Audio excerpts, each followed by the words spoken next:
எல்லோருக்கும் வணக்கம். இன்னைக்கு விமர்சிக்கலாம் வாங்க பகுதியில நம்ம பேச எடுத்திருக்க டாபிக் ரெசிலன்ஸ், அதாவது மீண்டும் எழும் திறன், இல்லாட்டினா தாங்கும் திறன் அப்படின்னு தான் சொல்லிக்கலாம்.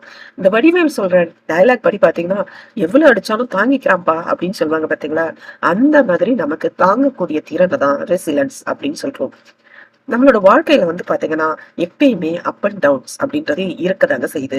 ஒரு மனிதனோட வாழ்க்கையில ஏற்படக்கூடிய சிரமங்கள், இழப்புகள், தோல்விகள், மன அழுத்தம், இது எல்லாத்துலயுமே மீண்டு சமாளிச்சு எப்படி அவங்க திரும்ப பழையபடி வராங்களோ, அதை தைரியமா எதிர்கொள்றாங்களோ, அந்த ஒரு கேரக்டர்ஸ் தான் நம்ம ரெசிலன்ஸ் அப்படின்னு சொல்றோம். இதுக்கு பாத்தீங்கன்னா பிரச்சனை இல்ல, பிரச்சனையே இல்லாத ஒரு விஷயம் அப்படின்னு சொல்ல முடியாது. பிரச்சனை வந்ததுக்கு அப்புறம் அதை எப்படி அனுபவிச்சு, அதுல சமாளிச்சு, அதுல இருந்து எப்படி மீண்டு வந்தாங்க, முன்னேறி வந்தாங்க அப்படின்ற அந்த மன வலிமையை தான் நம்ம ரெசிலன்ஸ் அப்படின்னு சொல்றோம். சாதாரணமா பாத்தீங்க அப்படின்னா நிறைய பேர் சொல்லக்கூடிய பிரச்சனை பாத்தீங்கன்னா, ஒரு சின்ன விஷயம் வரதுக்காட்டுமே சோர்ந்து போறது. எனக்கு இவ்வளவு பெரிய பிரச்சனை வந்துருச்சுன்னு பூதகரமா அது பேசிட்டு இருக்குது. நம்ம கூட சொல்லிட்டு இருப்போம் பாருங்க. காலுக்கு செருப்பு விதவிதமா இல்ல அப்படின்னு சொல்லிட்டு கவலைப்பட்ட ஒரு மனிதன் காலுக்கு செருப்பு போட கூட ஒரு செருப்பு கூட இல்லாதவனை பார்த்து நம்ம பரவாயில்ல அப்படின்னு மனசு தேர்த்திக்கிட்டானோ, அதே ஒருத்தன் காலை இல்லாதவனை பார்த்து நம்ம எவ்வளவோ பரவாயில்ல, ஒரு செருப்பாவது நமக்கு இருக்கே அப்படின்னு நினைச்சு மனசு தேத்திக்கிட்டானா. இதே தாங்க ரெசிலன்ஸ் அப்படின்றதும். சிரமங்கள் எல்லாம் எதிர்பார்த்துட்டு எதிர்கொண்டு அதுல இருந்து உடைஞ்சு போகாம முன்னேறி வரக்கூடிய ஒரு மனநிலை. ஒரு சின்ன விஷயம் வரத்துக்காட்டியும் எல்லாருக்கும் நல்லாதான் இருக்கு, எனக்கு மட்டும் கடவுள் ஏன் இவ்வளவு பிரச்சனை கொடுக்குறாரு, எனக்கு மட்டும் ஏன் இவ்வளவு பிரச்சனைகள் ஒண்ணு மாத்தி ஒண்ணு வந்துகிட்டே இருக்கு அப்படின்னு நம்ம உடைஞ்சு போகாம முன்னேறி போகக்கூடிய மனநிலையதான் ரெசிலன்ஸ் அப்படின்னு சொல்றோம். வாழ்க்கையில தோல்வியும் சரி, இழப்புகளும் சரி, வேதனைகளையும் சரி, இது நெகட்டிவ் விஷயம் வரும்போது பாத்தீங்க அப்படின்னா, ஒரு சின்ன விஷயம் நடக்கிறதுக்காட்டியுமே நம்ம ரொம்ப ரொம்ப மன உடைஞ்சு போய் தன்னம்பிக்கைய விட்டுட்டு அடுத்ததுக்கு வழியே இல்லைன்ற மாதிரி ரொம்ப ஃபீல் பண்ண ஆரம்பிச்சிடும். ஆனா நம்மளோட வாழ்க்கையில மகிழ்ச்சி மட்டும் நிறைஞ்சது கிடையாதுங்க. கண்டிப்பா தோல்விகள் இருக்கும், சோகங்கள் இருக்கும், இழப்புகள் இருக்கும், மனவேதனை கொடுக்கக்கூடிய நிறைய விஷயம் நடந்திருக்கலாம். இந்த மாதிரி டைம்ல நம்ம சூழ்நிலையை எப்படி அனுசரிச்சு வாழுறது, எப்படி நம்மளோட மனதை வலிமையா வச்சுக்கிறது அப்படின்னு சொல்லிட்டு தான் நம்ம இன்னைக்கு பார்க்க போறோம். வாங்க பார்க்கலாம். ரெசிலன்ஸ், அதாவது மீண்டும் எழக்கூடிய திறன். இது எப்படி செய்யறது அப்படின்னு பாத்தீங்கன்னா, பிரச்சனை வந்ததுக்கு அப்புறம் தான் நான் என்ன செய்யறது, எப்படி ஃபேஸ் பண்றது அப்படின்னு சொல்லிட்டு தயங்கி தயங்கி நம்ம கீழே ஒரேடியா டவுன்ல போயிட்டு தன்னம்பிக்கையே இல்லாம கவலைப்படுறதை விட, முன்னாடியே ஒரு பிரச்சனை வந்தா அது எப்படி எதிர்பண்ணணும், என்ன செய்யக்கூடாது, என்னென்ன மாதிரி நம்மள தயார்படுத்திக்கணும் அப்படின்றத நம்ம இன்னைக்கு பார்க்கலாம். சோ ரெசிலன்ஸை வளர்க்கக்கூடிய வழிமுறைகள் அப்படின்னு என்னன்றது நம்ம இப்ப பார்ப்போம். ரெசிலன்ஸ், அதாவது தாங்கக்கூடிய ஒரு மனநிலை.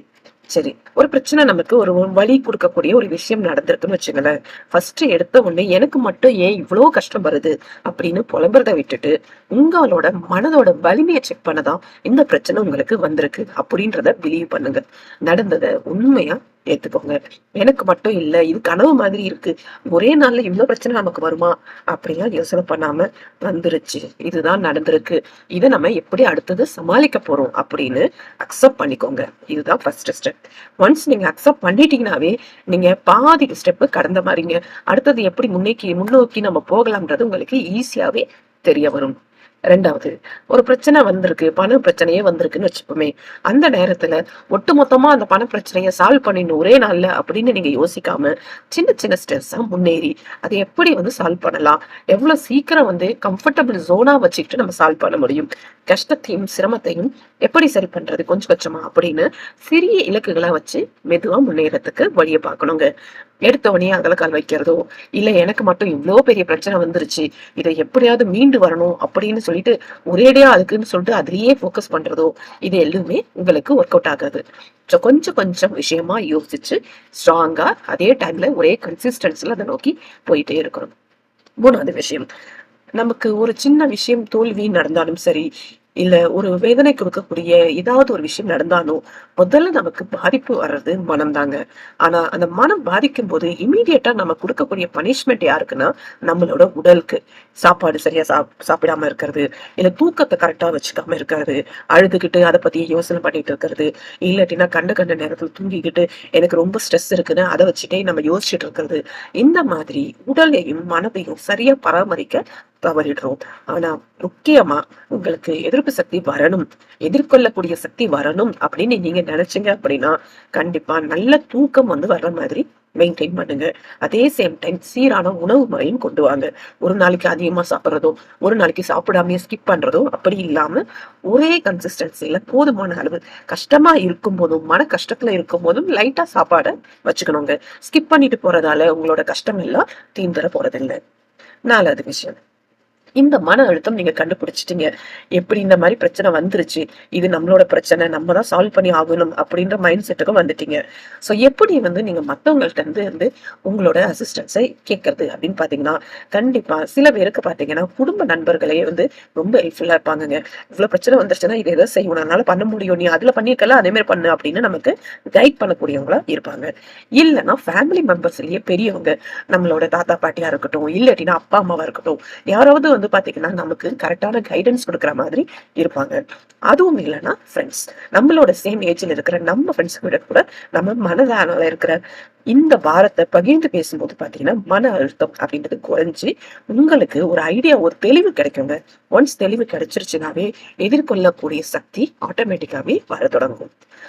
5வது விஷயம், நம்பிக்கைய வளர்க்கணுங்க. நிறைய பேர் வந்து பாத்தீங்கன்னா எக்ஸாம்ல 1 மார்க் விட்டானோ 4 மார்க் விட்டானோ என்னால முடியாது, இந்த தடவையே நான் தோத்துட்டேன், இனிமே நான் படிச்சு எப்படி முன்னேற போறேன் அப்படின்னு எதுவுமே என்னால பண்ண முடியாது, நான் அந்த அளவு வந்து ஒர்க்லெஸ் அப்படின்னு சொல்லிட்டு கொண்டு வந்து ஒரு முத்திரையை அவங்களே குத்திக்கிறாங்க. இல்லாட்டினா அவங்கள சுத்தி இருக்கிற சொசைட்டி பாத்தீங்கன்னா இவனுக்கு ஒண்ணுமே செய்ய முடியாது, இல்ல இவளுக்கு ஒண்ணுமே பண்ண முடியாது, இவ ஃபுல்லுமே வந்து துரதிருஷ்டமானவ, அதிர்ஷ்டம்ன்றது இவ பக்கத்துல இல்ல அப்படின்னு ஏதாவது ஒண்ணு சொல்ல போக நம்மளோட தன்னம்பிக்கையும் நம்பிக்கையும் நம்மளை பத்திய நல்ல எண்ணமும் நமக்கே இல்லாம போயிடுங்க. சோ ஒரு பிரச்சனை வரும்போது பாத்தீங்கன்னா 4 பக்கமும் நமக்கு அதிகமா பேசி இன்னும் அந்த பிரச்சனையை தான் நிறைய பேர் அதிகமாக்குறாங்க. சோ இந்த மாதிரி நேரத்துல நம்மளோட மனம் எப்படி இருக்கணும் அப்படின்னா இதுவும் கடந்து போகும் அப்படின்னு நம்பிக்கையை அதிகமாக்கிக்கணுங்க. எப்ப மனதுக்குள்ள நீங்க நம்பிக்கையை வளர்த்துக்கிறீங்களோ அப்பயே ரெசிலன்ஸ் ரொம்ப வலுவா இருக்கும். 6வது விஷயம், கத்துக்கிறதுங்க. நிறைய பேர் வீட்டுல ஏகப்பட்ட பிரச்சனைகள் நடந்துட்டேதான் இருக்கு. ஆனா எல்லாருக்குமே ஒரே மாதிரியான பிரச்சனைகள் வருதா அப்படின்னு கேட்டீங்கன்னா இல்ல. ஒவ்வொருத்தரும் ஒவ்வொரு விதமான துயரத்தையும் சந்தோஷத்தையும் அனுபவிச்சுட்டு இருக்கும். சோ இந்த மாதிரி பண்ணும்போது துயரம் பொறுத்த வரைக்கும் எல்லாமே நான் அனுபவிச்சாதான் கத்துக்க முடியும் அப்படின்னு இல்ல. நம்ம மத்தவங்களோட அனுபவத்தில இருந்தும் தெரிஞ்சுக்கலாம். ஒருத்தவங்க பண விஷயத்துல ஏமாந்துருக்காங்கன்னு வச்சுக்கலேன், அவங்க கிட்ட அவங்க வந்துட்டு என்ன பண்ணாங்க அப்படின்றத அவங்க அனுபவத்துல இருந்து கத்துக்கிட்டு நம்ம கொஞ்சம் அலர்ட்டா இருந்துக்கலாங்க. இந்த மாதிரிதான் நம்ம ஒவ்வொருத்தர்கிட்டையும் மத்தவங்களை ஆறுதல் படுத்துற டைம்ல அதே சேம் டைம் அவங்களோட அனுபவத்தையும் நம்ம கேட்டு தெரிஞ்சுக்கலாம். இந்த மாதிரி நம்ம கேட்டு தெரிஞ்சுக்கும் போது அவங்களுக்கு ஆறுதல் கொடுக்குற மாதிரியே இருக்கும். அதே சேம் டைம்ல அந்த அனுபவம் நமக்கும் நம்மளையும் வலுப்படுத்தக்கூடியதா இருக்கும். எளிதா நம்ம இன்னும் சொல்ல போனா இந்த ரெசிலன்ஸ் அப்படின்றது ஒரு பந்தை வந்து நம்ம தரையில எரிஞ்சாலும் சரி, அது மீண்டும் எழுந்து வர்ற மாதிரி வாழ்க்கையில எத்தனை முறைதான் நீங்க கீழே விழுந்தாலும் இல்ல யாராவது உங்களை தள்ளி விட்டாலும் உங்களுக்கு தன்னாலேயே எழக்கூடிய நிலைமை வருது, மன தைரியம் வருது அப்படின்னா அந்த மன வலிமை தான் நம்ம ரெசிலன்ஸ் அப்படின்னு சொல்றோம். ஸோ இந்த ரெசிலன்ஸை நீங்க வளர்த்துக்கிட்டீங்க அப்படின்னா உங்களை மாதிரி இந்த வாழ்க்கையில முன்னேறக்கூடிய ஆள் வேற யாருமே இல்லை அப்படின்னு சொல்ல முடியுங்க. சரி, இந்த ரெசிலன்ஸை நான் எப்படி வளர்த்துக்கிறது, இன்னும் வேற எந்த மாதிரி மோட்டிவேஷன்ல வந்து நான் என்ன பண்ணணும் அப்படின்னு கேட்டீங்கன்னா அதுக்கு சில டிப்ஸ் எல்லாம் இருக்குங்க. எல்லாரும் சொல்ற மாதிரி உடற்பயிற்சியும் மனப்பயிற்சியும் தான் ரொம்ப ரொம்ப முக்கியம். மனநல சம்பந்தப்பட்ட எல்லா பிரச்சனைகளுக்குமே உடற்பயிற்சி அப்படின்றது ரொம்ப முக்கியங்க. அதே மாதிரி மனப்பயிற்சியும் ரொம்ப முக்கியம். உடற்பயிற்சின்னு சொல்லும் போது பாத்தீங்கன்னா ஒரு நாளைக்கு குறைஞ்சது 20ல இருந்து 30 தினம் வந்து நம்ம நடக்கிறது நடைப்பயிற்சி. இந்த மாதிரி நடக்கிறது, நீங்க நடக்கிறது உங்களுக்கு வேற வழியே இல்லைன்னா வீட்டுக்குள்ள நடக்கலாம், இல்லைன்னா முடிஞ்ச வரைக்கும் உங்க தெருவுக்குள்ள நீங்க நடக்க பாருங்க. இல்ல பக்கத்துல ஒரு பார்க் இருக்கு, ஓப்பன் ஸ்பேஸ் இருக்கு அப்படின்னா அந்த மாதிரி பாருங்க. ஏன் இந்த மாதிரி பார்க்ல வந்து நம்ம ப்ரிஃபர் பண்றோம் அப்படின்னா நம்மளை சுத்தி இருக்கிற பாதி மக்களை நீங்க பார்க்கும்போது உங்களுக்கு உங்களோட மன அழுத்தம் அப்படின்றத பார்க்கும் போதே குறைய ஆரம்பிக்கும், உங்களுக்கு தெளிவான ஒரு முடிவும் கிடைக்கும். 2வது பாத்தீங்கன்னா மெடிடேஷன், மூச்சு பயிற்சி இதெல்லாம் சொல்லலாங்க. ஒரு மூச்சு பயிற்சி நீங்க சரியா பண்ணும்போது பாத்தீங்கன்னா உங்களோட மனது வந்து ரொம்ப ரிலாக்ஸ்டா வர்றத உங்களாலேயே உணர முடியும். சரி, உடம்புக்கு மெயினா இதை செஞ்சீங்கன்னாவே போதும்.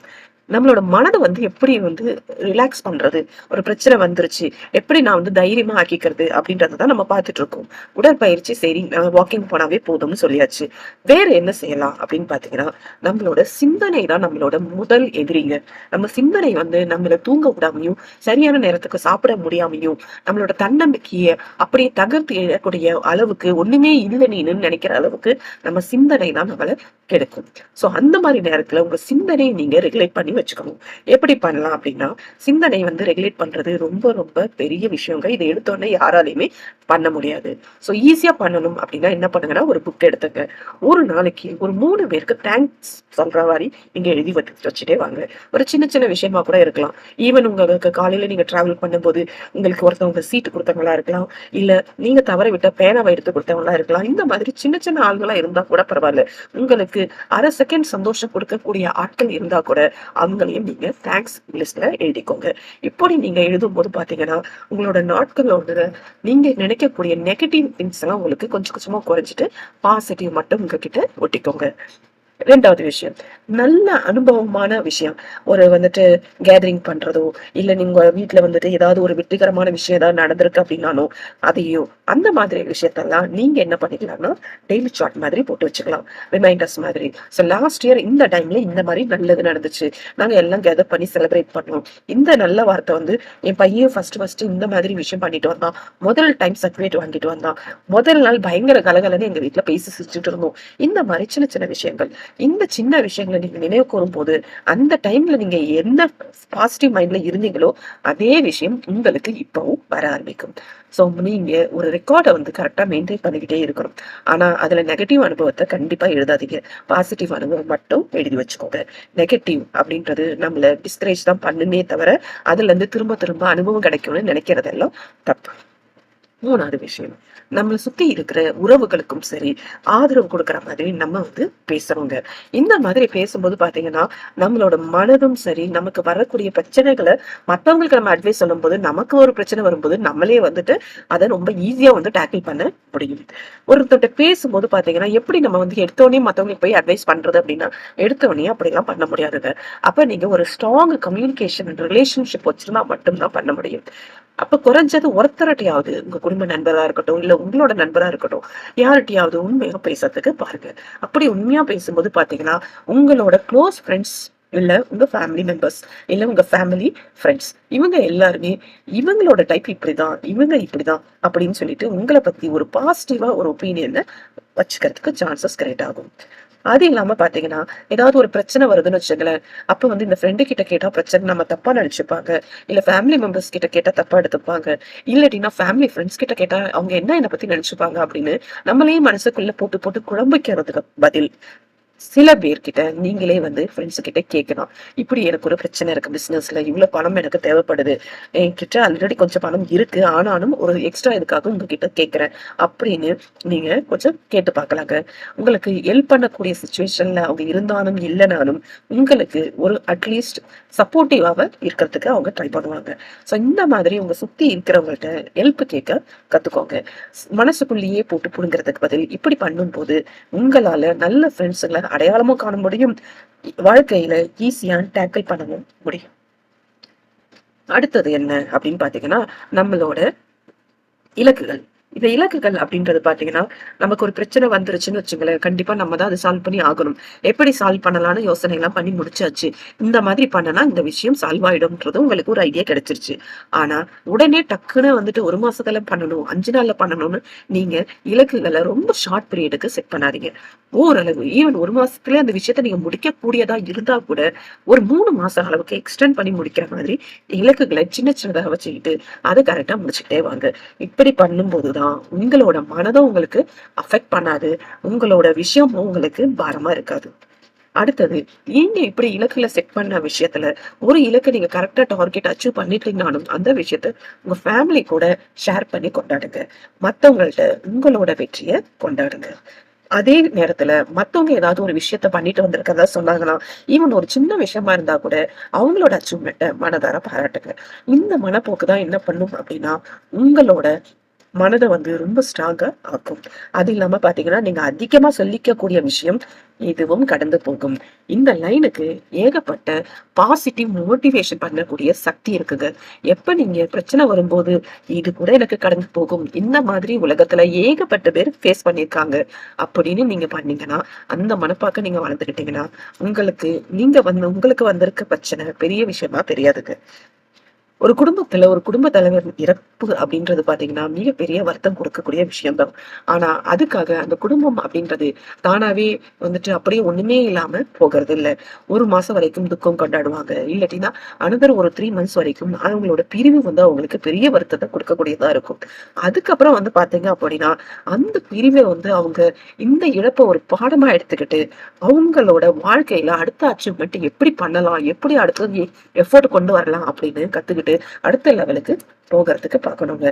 இந்த மாதிரி நம்ம தினசரி நம்மளோட மனதையும் உடம்பையும் கொஞ்சம் கொஞ்சம் மோட்டிவேட் பண்ணிட்டு வந்துட்டே இருந்தோம் அப்படின்னா, இந்த மீண்டு எழக்கூடிய திறனை வளர்த்துக்கிட்டோம் அப்படின்னா, பிரச்சனை அப்படின்றது உங்க முன்னாடி நிக்கவே நிக்காதுங்க, தூள் தூளா போயிடும். இந்த டாபிக் உங்களுக்கு எல்லாருக்கும் பிடிச்சிருக்கும்னு நினைக்கிறேன். வேற ஒரு டாபிக் கூட நம்ம திரும்ப மீட் பண்ணுவோம். அது வரைக்கும் எல்லாருக்கும் வணக்கம்.